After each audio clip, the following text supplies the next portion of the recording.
Good afternoon, everybody. I hope you are all energized after this lunch. And I'd just like to say that I find this month of October a very exciting one. Not only because we are gathered here in this beautiful city of Budapest, that's hosting the third edition of the Budapest Water Summit, and thank you to the organizers for inviting and hosting us with such generosity.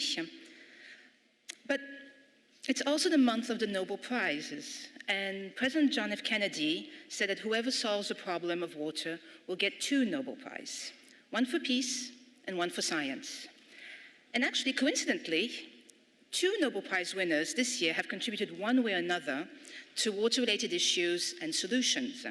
We have the Ethiopian Prime Minister, Abiy Ahmed, who received the Nobel Peace Prize for his efforts to achieve peace and international cooperation, and in particular for his will to resolve the border conflict with Eritrea. And also, he is leading a massive planting campaign in order to counter the effects of climate change and deforestation in this drought-prone country. And then we have Esther Duflo.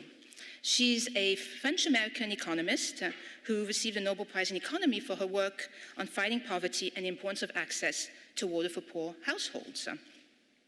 But yet, as we know, and as we've discussed over the past few days, there is not one solution to preventing the water crisis. It's a collective endeavor, and that is its beauty, but also its complexity. So if we reflect on the past days of the Budapest Water Summit, we have spoken quite extensively about the importance of water for delivering on the 2030 SDG agenda, the Paris Climate Agreement, and the disaster risk reduction agendas. Heads of states and other leaders and experts are recognizing the strong added value that water has to offer in implementing these agendas, highlighting the importance of new institutions or processes in order to address adequately the intersectoral and multi-stakeholder issues and needs. They express the need to create dialogue spaces that can build trust, understanding, and enable to discuss and plan with the co-benefits and trade-offs that water has to offer. So the paradigm shift seems to be moving in the right direction. Yet, we'd say it's not easy because water is everywhere and touches so many different aspects and needs of our societies, economies, and the environment, from the local but to the global level. And as President János Áder said when he quoted Einstein in his opening speech, everyone knew it was impossible until a fool who did not know came along and did it. So maybe it's not easy because our institutional setup does not allow it, for now. So let's turn the negative into a positive. And some of you might have already seen this before. It's the SDG wedding cake. At the foundations, we have water and our natural resources in the context of climate change feeding up and fueling the other SDGs. And if we think about a marriage, what is it based on? Shared values, and it's a contract. It's about cooperation. And over the past few days, we have spoken about the importance of valuing water and its return on investment from a social, cultural, environmental, and economic aspect if we respect and protect it. We spoke about the importance of dialogues, cooperation, partnership, and sharing our water resources across sectors and countries.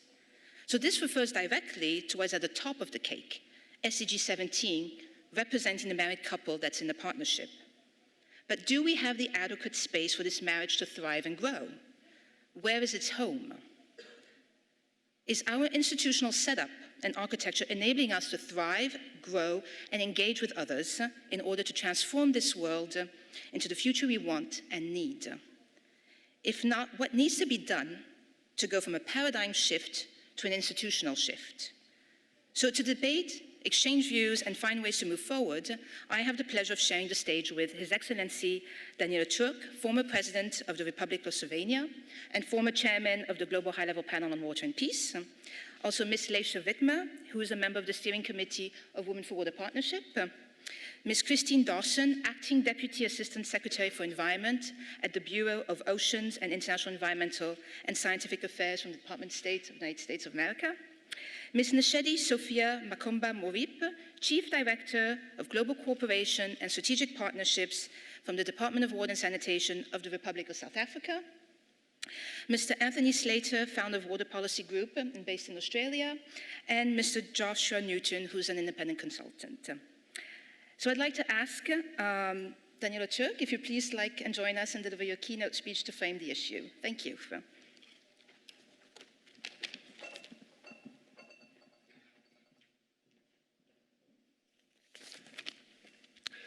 Good afternoon, ladies and gentlemen.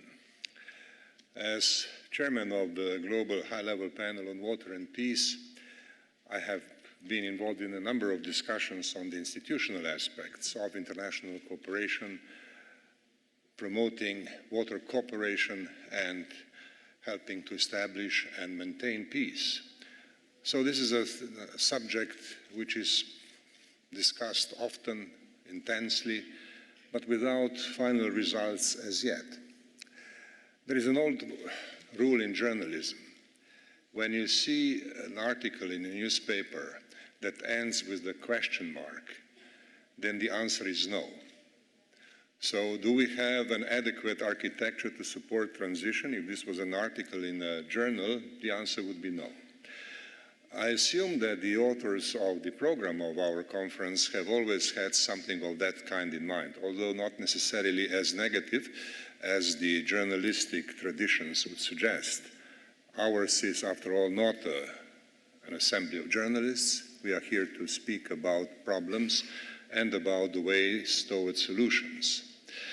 And then we also have to speak about urgency, because there are questions which are really very urgent and where institutional arrangements are critical. Let us just think about one such urgent matter: the continued existence of waterborne diseases. Now, we see these problems in many situations, in situations affected by armed conflict, in situations affected by natural disasters, and we can always ask ourselves in such situations, where is the solution? Is the solution in more adequate policies, or in better institutions, or in both? And then we come to the basic question which is always there, and that is the relationship between policy and institutions.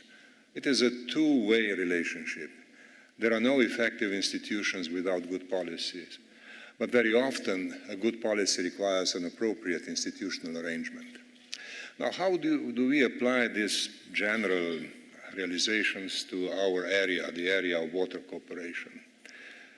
Some 42 years ago, the delegates of the entire world met in Mar del Plata in Argentina for a very serious conference in which they discussed the way forward and where they formulated the principle, concept, and policies known as the integrated water management. Now, this has been a lasting contribution to policy making and to institution building. And this is a legacy which we have to have in mind when we are talking about the adequacy of our institutions today. Are we doing enough to make sure that the progress which is necessary after 42 years will have the necessary dynamic? I am not sure. We have all agreed, I mean we meaning the international community, that the key to water management rests with sovereign states. Obviously, most of the water-related decisions rest within sovereignty levels of nation states or local or regional levels within states, and therefore it is necessary to accept that as a matter of reality and also as a matter of a fundamental importance to any policy making or institution building. But then one can also learn. We can learn from good examples from elsewhere, and learning is something that should affect both policy and institution making and institution building, policy making and institution building. Is this practically relevant? Surely it is. It is recognized, for example, that water is a shared resource and much of water is transboundary water. But our institutional efforts are lagging behind. There are close to 300 shared water basins and affecting about 150 states, but there are less than 100 water basin arrangements which include institutions, and not all institutions are effective enough. So clearly there is something that needs to be done to strengthen transboundary water cooperation and to understand that strong institutions of transboundary water cooperation are important, in fact vital, to make policies by those institutions really effective. So we have to look for positive examples In our discussions in the Global High-Level Panel on Water and Peace, we have repeatedly come to the example of the Senegal River, an example of cooperation between 4 riparian states who have given specific legal personality to their common institution and made it possible for that institution, Organisation de Mise en Œuvre du Fleuve du Sénégal, which can raise money, which can invest, and which can help developing transboundary water cooperation to the new levels. Now, this is an example which should be a good guiding example for our discussions and for decision-making, because it is clear that today the best examples of transboundary water cooperation are not limited to one particular region of the world or to the most advanced industrial regions of the world. They can be found everywhere, and we have to work hard to find good examples and to use them in policy making and institution building. And then obviously there is the multilateral global level.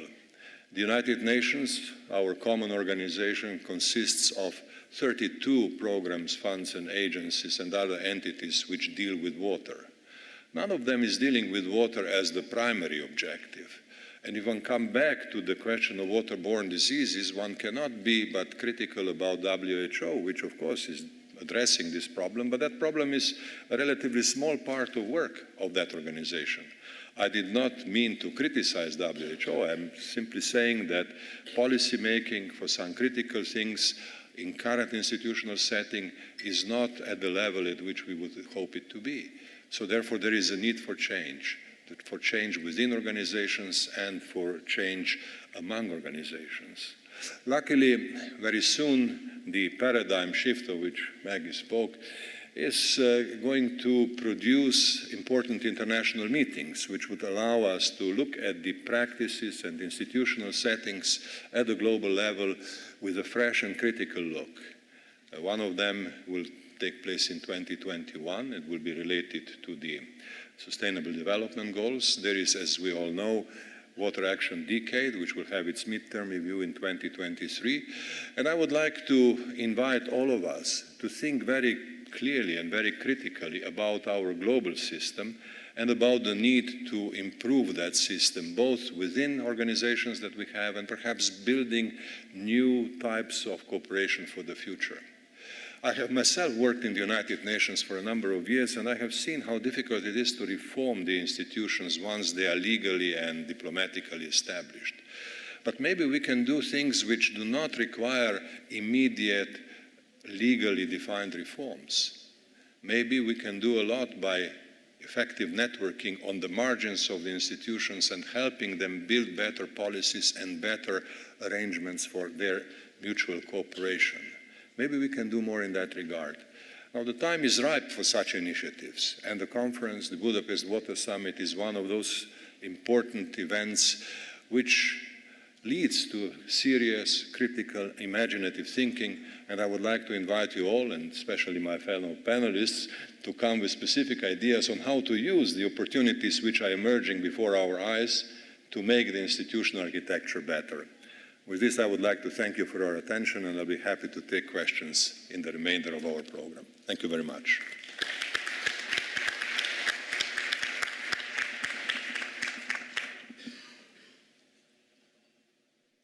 Thank you, Excellency, for that excellent framing. And we can just dive right into it on the how and what.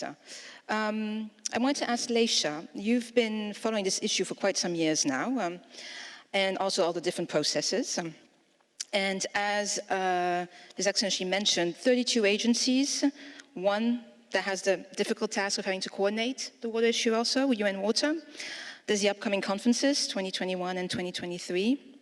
And there's been consultations at the UN level addressing the different SDGs. And reports that are actually saying that water is lagging.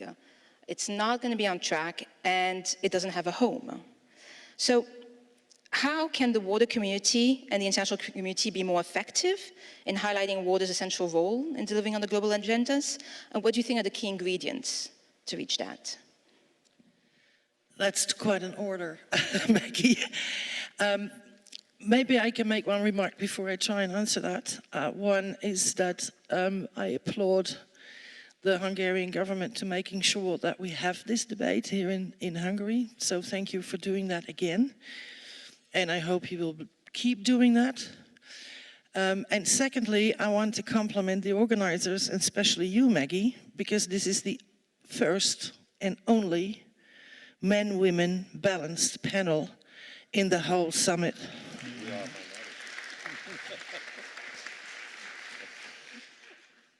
Having said that, on a lighter note,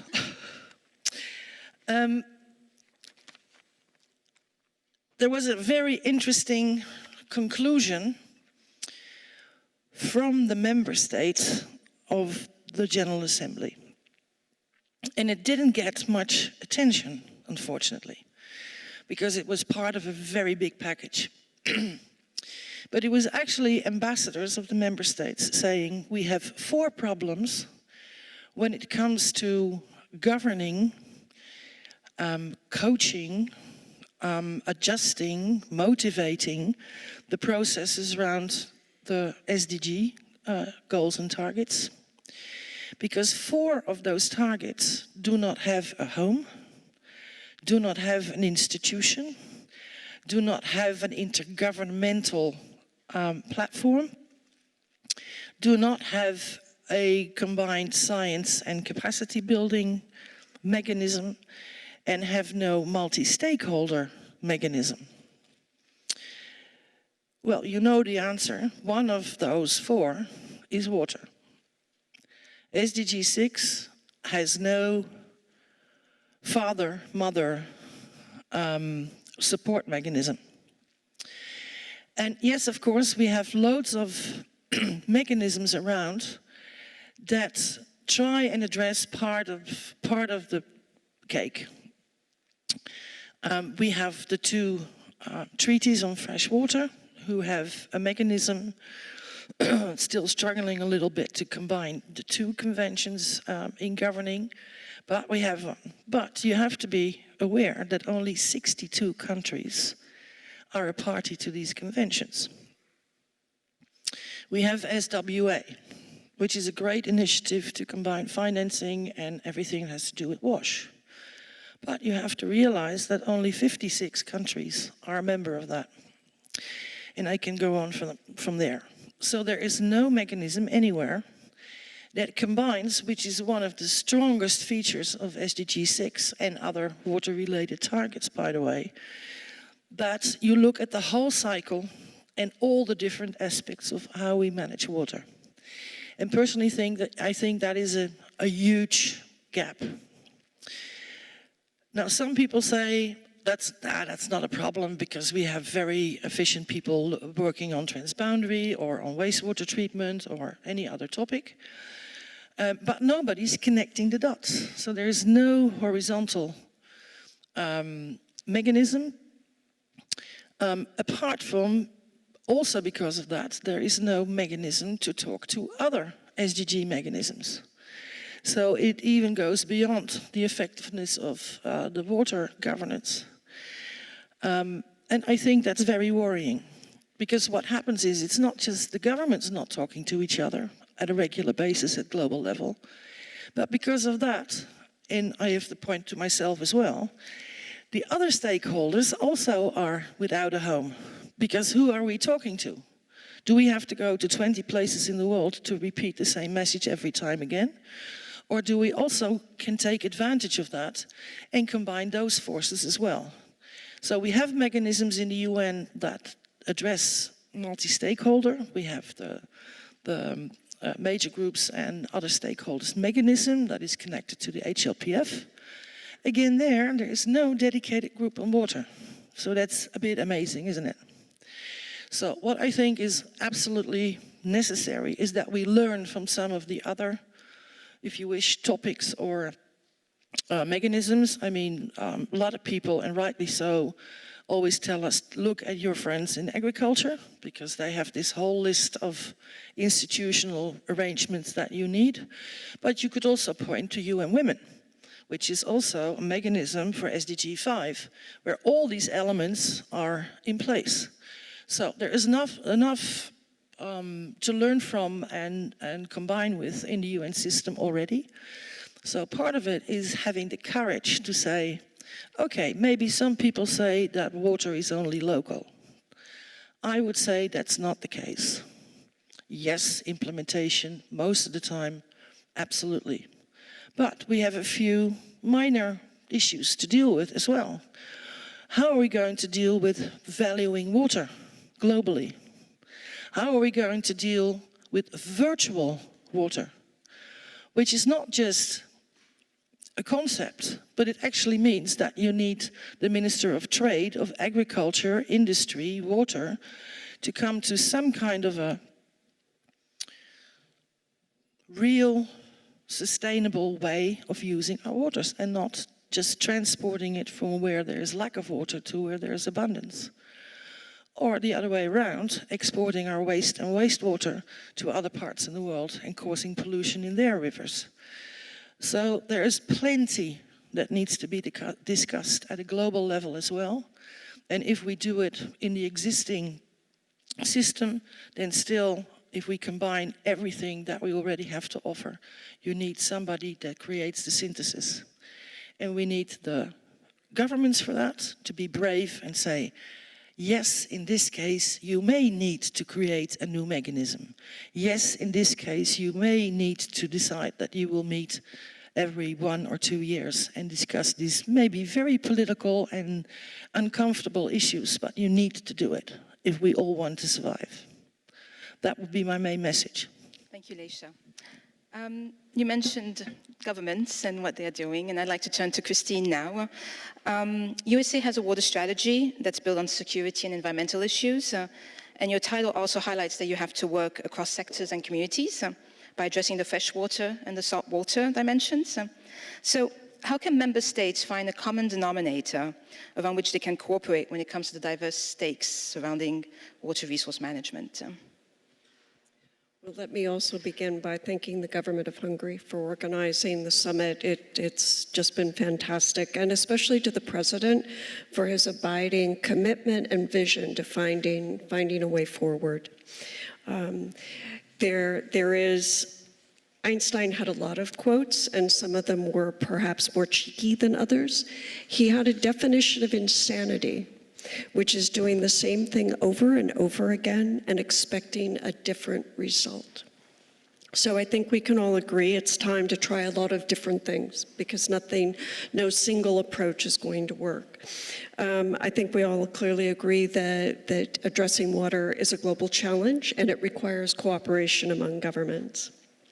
But we mustn't confuse that with action. As our colleague from the Climate Change Secretariat noted, top-down approaches are not going to work anymore. And so perhaps we should go back to that, what is now an older adage of think global, act local, which I think you pointed out. I think there's more than one common denominator. So first, I would go back to the action, and that would be sharing experiences and expertise, finding those or creating appropriate platforms at various levels for dialogue and such exchanges. We have some really important contributions to come from the international community, but real transformation is going to occur on the ground. A number of our colleagues mentioned that we need to reach across sectors. This goes to economic development, livelihoods, and integrated landscape approaches, which I was really glad to hear about. And I know everyone's talking about 2021, but 2020 is a huge year for terrestrial biodiversity. There is an entire system set up to come up with the post-2020 biodiversity framework, and water must be a part of that conversation. It should be a part of the conversation at the IUCN Conservation Congress, or quadrennial meeting. I can go through all the list, part of the Strategic Alliance for International Chemicals Management. So yes, it's a challenge, but I do think water, in answer to you, really does need to be brought up in all these individual different areas.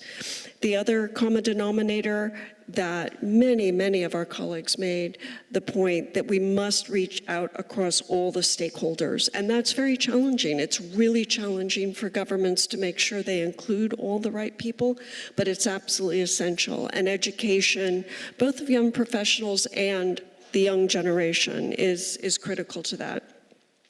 Another one is technological innovation, both for management as well as for decision making. We heard some exciting new items that are going on in the expo about actually managing water and how to address that, but also in finding new ways to do risk assessment and bring risk into decision making. And finally, although I'm sure it's not the only, the final one, we had Minister Dapa note that nature-based solutions are critical to our efforts. And nature-based solutions are local by definition. We have to remember we share the planet with the other species that inhabit it with us. And if we take care of nature, she will take care of us. Thank you. Thank you so much. Piggybacking on what you just said, that transformation has to come from the ground, or let's say more the national level also. And looking, we've again done a list of what is important and what needs to be done, and recognizing we're coming to a shared understanding of those ingredients. But I think what's happened in South Africa has been really interesting, actually. Nashedi, for the past years, South Africa has to deal with a lot of water crises, and important ones, and we all remember Day Zero looming over Cape Town. And the country has actually undertaken quite a lot of governance reforms in order to deal and prevent future water crises at the national, at the local, at the regional and the local level also. So can you share with us some of those lessons and reforms that were undertaken, and how could that benefit the discussions at the global level? Thank you very much, Maggie. I think I'll start by saying, yes, Cape Town happened. We spoke about it at almost all the platforms, but I want to first say it wasn't Cape Town only. We have 5 provinces out of 9 that were hard hit by that drought. And out of those, 3 of them are rural provinces, Cape Town and Durban being 2 big provinces that actually made a lot of noise, and they did that rightfully so. We had a lot that came into effect, or that was done, particularly by government in response. First of all, that became a cabinet issue, it became a parliamentary issue, it became provincial and local government issue. That told us that actually the crisis was very costly, because that also made government itself to reflect on what are the institutions that are standing that can respond immediately to this. It is clear, people responded, even Minister responded the day before yesterday, that we knew to a certain extent about the crisis that was coming. There were predictions, but we did not expect at that stage that the systems in place will not be able to deal with the crisis as it came, or as it. At the time when it happened, government had to relook into everything to an extent that we had intergovernmental structures that were looking into how the budget available into the crisis management institutions can help alleviate that. You look into the impact on our own institutions right in Cape Town. When we talk about the tourism in Cape Town at that time, everything went down. The high-level panel of water at that time left it for a few days in Cape Town. They could see how the impact was. But what came to us as a country, me sitting here as a member of the high-level panel of water, linking it to what the topic of today is from this panel, I would say we need intergovernmental institutions that can respond. Cape Town happened, South Africa responded the way it could, but what did the world do? Where are the institutions? Do we have other measures, response measures internationally that could actually come on board and share lessons that could have come from elsewhere? We know that Sao Paulo happened, we know Lisbon happened, we know it happened in India and everywhere, but where do we draw lessons? Where do we help each other? I would have expected, or I remember discussing it with Lisha and them the other time, that I wish we would have a platform, maybe at the UN level, where we could come together and discuss and say, this is how drought would hit the world in the coming years, in the coming centuries. But we do not have such. I do not know as to whether the lessons that comes from Cape Town could actually help the next country that would experience the same. Therefore, the institutional mechanism is really important, not necessarily just as a general kind of water response, but on day-to-day issues that happens to countries. Cape Town gave us lessons. We know now as a country that we have to have improved prediction systems. We know that we have to have early warning systems that works. We know that we have our climate change adaptation strategies must be improved and upped. We know that the strategies that government employs when this kind of things, we know that we need more budget. We know now that water is an intersectoral crisis that can be costly to everyone, because at that stage, everyone from their sectors came crying. Agriculture said, government, you have to do something to save the situation. Then economy was going down to an extent that we saw Moody's and everyone responding to that. That told everyone in the country that water is central to the economy itself, it's central to everyday life of a country, and we need to have some kind of institutional arrangement right from local government to the international platforms. Thank you, Nishadi. So you actually mentioned the need for an institution at the global level, which was one of the first points that Leisha made in the ingredients needed also. This intergovernmental structure in order to address the different stakeholders and different needs and different sectors. So do we need to come to a crisis globally, like what happened in Cape Town and in other countries in South Africa, to start talking and acting upon that?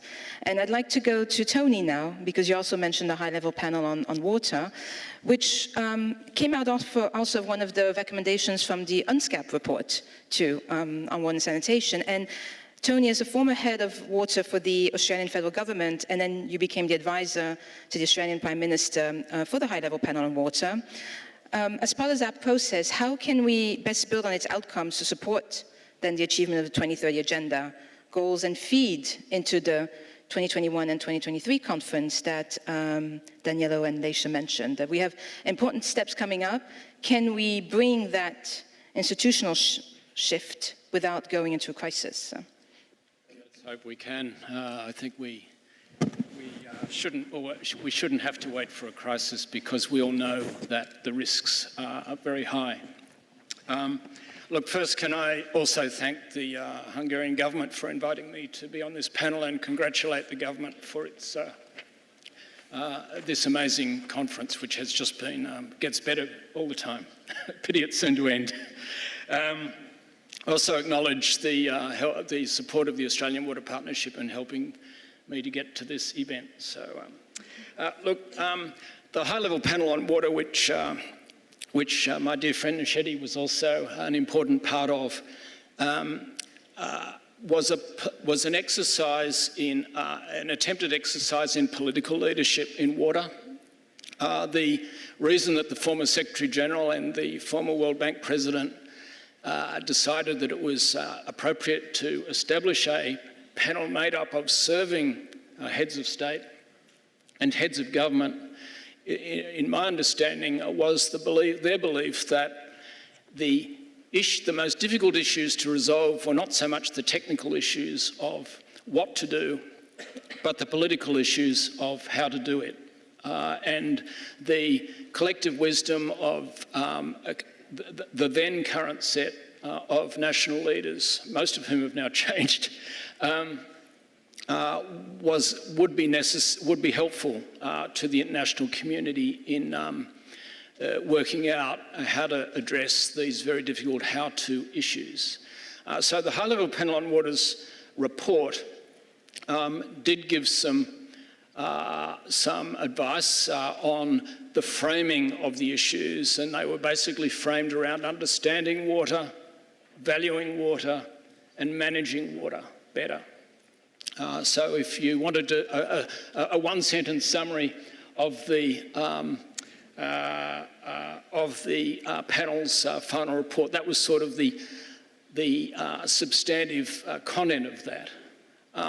But they also, and this is very important to know, they also issued an open letter to all leaders, all political leaders of the world. A one-page open letter, which took some time to put together, didn't it, Shetty? But it was a call to lift ambition, but it was addressed to the national leaders because the reality is that the buck stops at the national and local government level. This is where decisions have to be taken about water and where the difficult decisions are. So that letter was a call to lift ambition and to put in place at the national and local level what would be sound policies for water management. Now, it seems quite obvious that that is a good thing to do, but of course the problem we have in the world, particularly in democratic societies, which are most societies, is that it's extremely politically difficult to implement good water management policy. We haven't talked about that much at this forum, but I'd like to talk about it a little bit, a couple of minutes. In conditions of scarcity, as we in South Africa have all the time, and many countries have, and Europe will increasingly have, the reallocation of water from customary uses to serve the changing values of the society is really politically difficult. We know this, we know how hard it is. It takes a long time, it consumes lots of political energy and is highly politically risky. But to manage water well, as we've discussed in this conference, you have to reflect the values that the society places on water, and those values will change, and therefore the allocation of water will change with it. The pricing of water, basic things like that, cost recovery arrangements and so forth, is extremely politically difficult in most communities. We know that it is. We don't often talk about the politics of it, but no matter how you do it, no matter how you structure the tariff, no matter how you go about it, when you try to introduce regimes that will make it possible to deliver water for all and deliver on the rights that we're committed to, it's very, very hard. Similarly, reducing the investment risk, and the High-Level Panel talked a little about this in its report. There's plenty of capital out there to invest in water projects. The problem is the risk of doing so is too high for pension funds and others to go there. Many of these risks are in the control of national governments to manage. There's just too much sovereign risk embodied in the sector because governments and ministers like to maintain full, and for all sorts of good reasons, full control over the sector. Handing over responsibility in a way that reduces investment risk is very politically difficult. And sharing data in transboundary systems where you might be needing to achieve a rational and peacemaking solution to a cross-boundary water issue with a neighbouring society where you might have traditional enmity and hostility is very politically difficult for a government to justify that to its people. So I just put these things on the table because in my view, in the real world of policy making and decision making at the national government level, these are very real issues. And these are reasons that we are failing to achieve, reasons that we are not on track to achieve SDG 6. So what role should the international community play and the multilateral process play in supporting governments to take politically difficult decisions? My view is that they basically should be set up to do that. I liken it to if you're working on a high building and you're trying to, make that building, complete that building and make it work. You have this scaffolding around the edge to make it safe to work on the structure. My view is that we need to think of multilateral processes that can provide what I would call policy scaffolding to make it safer for governments to do what are politically difficult things at home. And that doesn't necessarily mean we need to create new institutions, but I think it does mean that we need to look at the way that we go about the outcomes from our international conferences, the way we can provide support to governments through the guidance and standards and expectations that arise from those conferences, so that there is more of a feeling at the political level that you're not alone and that we're all in this together. So I would say that the answer to the question is yes, we are capable of transforming, the institutions are capable of transformation, but only if they can think about operating in this kind of manner. Thank you. Thank you, Tony. Scaffolding, creating a safe space. We are turning around, I think, or going around quite with the same ingredients and elements. Josh, you coming a bit with the last question is always a bit difficult. But you've been working on this issue also for several years from an academic and operational level, and you've also done your PhD on global water governance. And last year at the HLPF, when SDG 6 was being reviewed, majority of countries expressed that it's so important that it has to be reviewed more than every 3-4 years in the UN system. It's too important to be left on the side, but it was too siloed also when it was expressed. So Tony mentioned these scaffoldings. I mean, what do you think are the steps that are needed to reach that institutional shift? First, I'd like as well to thank the Hungarian government. I worked on the last 2 Budapest Water Summits, so I know how much work goes into this, and it's spectacularly organized. So again, thank you very much, government of Hungary. So as His Excellency mentioned, there's 32 different agencies within the UN system that work on water, but none on water in particular. And so that's a whole nother lecture about why that's the case. But when we talk about, often when there's a discussion about a new UN institution about water, it's about actually a UN, an institution itself, a body. But there's been very little appetite for a long time for new heavy structures within the UN system. It's a lot have to do with resources. But on the water side, it's a little bit more difficult because of issues of sovereignty. And there's a perception in global level institutions would infringe on countries' sovereignty. So it's been a very sensitive issue.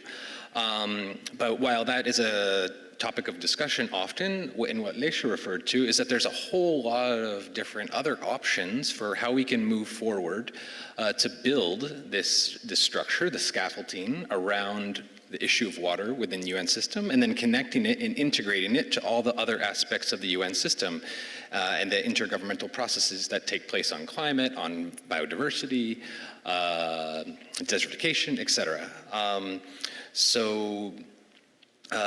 We already have some of those pieces in place. They're already beginning. There's the decade on International Decade for Action on Water for Sustainable Development, 2018 to 2028, which we have now begun. So that's a piece of the puzzle that we're starting. That there's many action that governments can come together around to work towards the implementation of the SDGs. And then there are these 2 meetings in 2021 organized by the President of the General Assembly, in 2023 organized by the UN Secretary General. And I can't reiterate this enough. The last full-fledged intergovernmental meeting on water, as was mentioned earlier, was in Mar del Plata in 1977. That was 42 years ago. The next one will be 46 years from that. And so it's a really big deal that we have this meeting in 2023, and it's really important that in a multi-stakeholder fashion that everybody in this room and beyond is engaged working towards that process. So while an institution in the future, that may happen, but it needs to start slowly and incrementally, and that's what has already begun with these. But really, what really needs to be examined is what is actually needed. what will actually help countries on the ground address water in an integrated fashion between sectors with multiple stakeholders? What is being asked for by countries, and how do we ensure that it's demand-driven? So I think those are the things that we need to think about to create something that's fit for purpose from the demands that are coming from the countries. And really to organize something so good in 2023 that countries want more for years beyond that, and then we add more and do more and continue that momentum and still build what's necessary in order for us to help solve water resources management issues. Thank you. Thank you, Josh. Now, I have the difficult task of being the last session before the concluding part, and I have 4 minutes left on it. So I'm going to decide not to open to the floor, I'm sorry, for questions, but please do come and see our speakers afterwards. I would just like to reiterate and piggyback on Leisha opening up the discussion that there's things you can learn from other processes or other decades that we can take with us, and maybe we can chew on that in moving forward. So I would like the panelists who are here just to think about one element that they see in other communities and other decades that works and helps, and maybe ask Christine to start with the oceans, because that has gotten a lot of traction, political and public also over the past few years. So what do you think is the one element there that has worked? And just ask for, one word from all the panelists, and we'll use that as a concluding part to this session. Thank you. I think when it comes to oceans, people have identified specific things. They're reacting to pictures of turtles with straws, or turtles or some creature being strangled by plastic, and they can see a very tangible result. If I quit using plastic straws, things won't be killed. I think it's much more challenging, and I don't have the answer, but I do think that's why it's been more successful. Conserving your own water does not necessarily help someone else, and it's hard, it's less tangible, and so I think it's hard to find that connection, but that would be important. Okay, thank you. Well, I think that water is unique in many ways, and one has to think about what motivates people politically.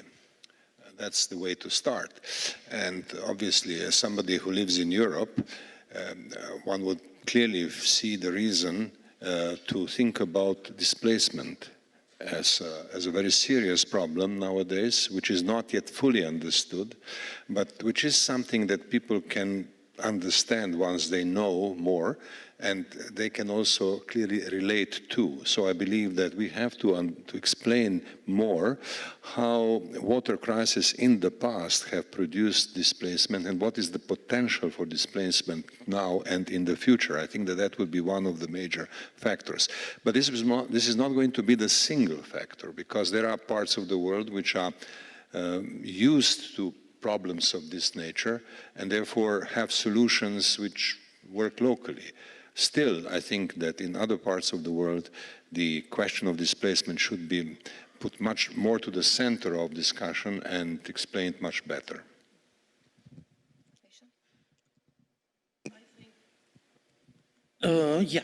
I think oceans had one thing going for them.